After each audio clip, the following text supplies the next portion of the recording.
Pri telesách môžeme analyzovať ich dráhu, zrýchlenie, ale čo tak si odôvodniť sily, ktoré na tieto telesá pôsobia? Sily spôsobujú zmenu pohybového stavu telies. Poďme si dokázať, že náš každodenný život ovplyvňujú rôznorodé prírodné sily. Keď budeme pôsobiť silou na človeka na hojdačke, rozhojdáme ho.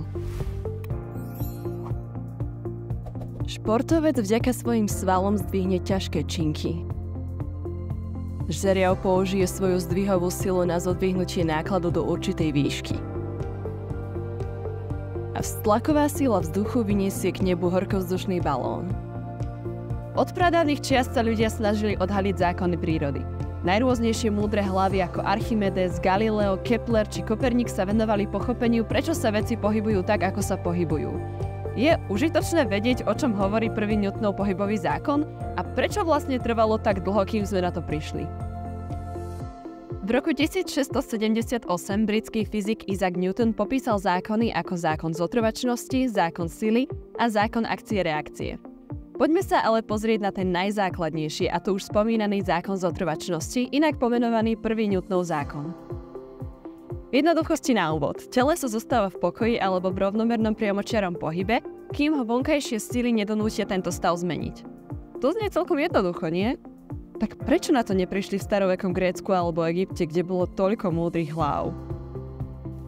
Aristoteles napríklad tvrdil niečo úplne iné ako Newton.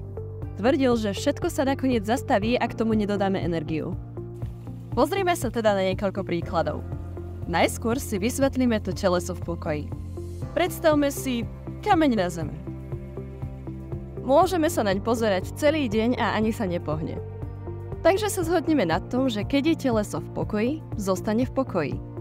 Napríklad až dovtedy, kým do neho nikto nekopne. Ale kopnutie je vonkajšia sila, takže časť, ktorá hovorí, že teleso zostáva v pokoji, je zjavne pravdivá.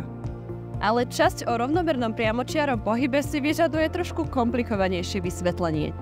Keď kopneme do kameňa a tým ho vyvedieme z pokoja, bude sa pohybovať krivo? A potom aj sám zastaví. V bežnom ľudskom prostredí sme obklopení vonkajšími silami a na to treba viac predstavivosti, než si staroveký človek vedel predstaviť. V každom príklade v našom prostredí sa zdá, že na to, aby sme niečo udržali v pohybe, musíme na to pôsobiť silou. Musíme do toho strkať, ťahať to, tlačiť to, šliapať do pedálov. Kreativita nemá hraníc.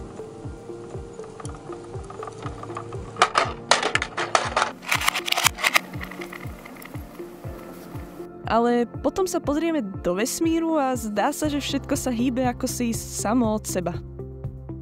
Newton sa nechcel zmieriť s tým, že by tam platili iné pravidlá ako tu. Chcel nájsť pravidlo, ktoré by vysvetľovalo oboje. Prišiel totiž na to, že keď pohybujeme predmetom po viac menej rovnej ploche, zvyčajne ho nemusíme brzdiť, pretože trenie predmetu o povrch ho zastaví za nás. Keď hodíme kameň, neletí rovno, pretože zemská gravitácia naň pôsobí smerom nadol a odpor vzduchu pôsobí proti smeru jeho pohybu. A čím by bolo menšie trenie odporu vzduchu a gravitácie, tým menej zakrivená by bola trajektória telesa. Keď tieto vplyvy úplne zaniknú, dospejeme napokon k rovnomernému priamočiaremu pohybu. Napríklad vo vesmíre? Presne tak. Tam totiž môžeme všetky tieto síly aspoň čiastočne zanedbať. To by sme mohli pozorovať napríklad pri rôznych vesmírnych sondách alebo kozmonautoch na palube rakety. Ale vráťme sa späť na Zem, aby sme si lepšie predstavili, čo znamená prvý Newtonov zákon v praxi. Povedzme si o príklade z nášho bežného prostredia, kde je potrebné zdôrazniť vety pána Newtona. Také brzdiace auto. Kým brzdí, všetko, čo ide s ním, by chcelo pokračovať rovnakým smerom a rovnakou rýchlosťou. Napríklad nápoje a kvapaliny napriek brzdeniu by v aute chceli ísť stále ďalej. Taktiež treba myslieť na bezpečnosť, pretože sa môže stať, že si rozbijeme hlavu o čelné sklo. A preto múdri ľudia vymysleli bezpečnostné pásy a airbagy. A aj preto môže veľký náklad alebo sneh na streche auta pri vyššej rýchlosti z neho spadnúť a preto opäť múdri ľudia vymysleli gurtne, metly či škriatky. Ak by ste si predsa len sami chceli overiť existenciu prvého Newtonovho zákona, a to bez újmy na zdraví, budete k tomu potrebovať napríklad takúto loptu.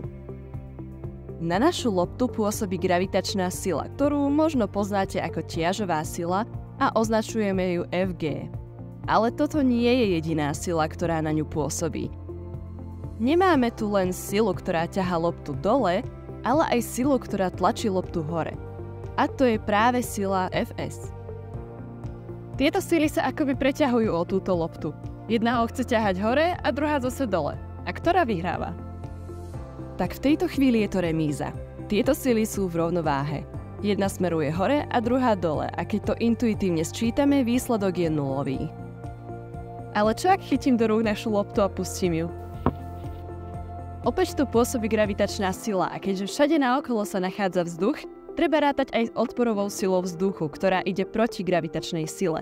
Musíme si uvedomiť, že gravitačná sila nám pohyb lopty zrýchľuje smerom k Zemi a tá odporová nám tento pohyb akoby brzdí. A ako tretí prípad si môžeme vyskúšať, čo sa stane, keď loptu hodíme vodorovne dopredu. Tak ako pri hode kameňom, tak aj tu nám pôsobia sily rovnako ako v predošlých prípadoch. Gravitačná sila a odporová sila vzduchu. Ale len na začiatku tam máme silu, vďaka ktorej uvedieme loptu do pohybu. Následne, ako sa lopta pohybuje dopredu, už na ňu pôsobia len dve predošlé sily. A to bol v skratke prvý Newtonov zákon. Takže už vieme, že ak na predmet pôsobí nulová výsledná sila, zostáva v pokoji alebo sa pohybuje rovnomerne priamočiaro, teda zachováva si svoj pohyb. Dúfam, že sme vám teda úspešne vysvetlili základy prvého Newtonovho zákona. Ďakujeme za pozornosť a tešíme sa na ďalšie spoločné objavovanie sveta fyziky.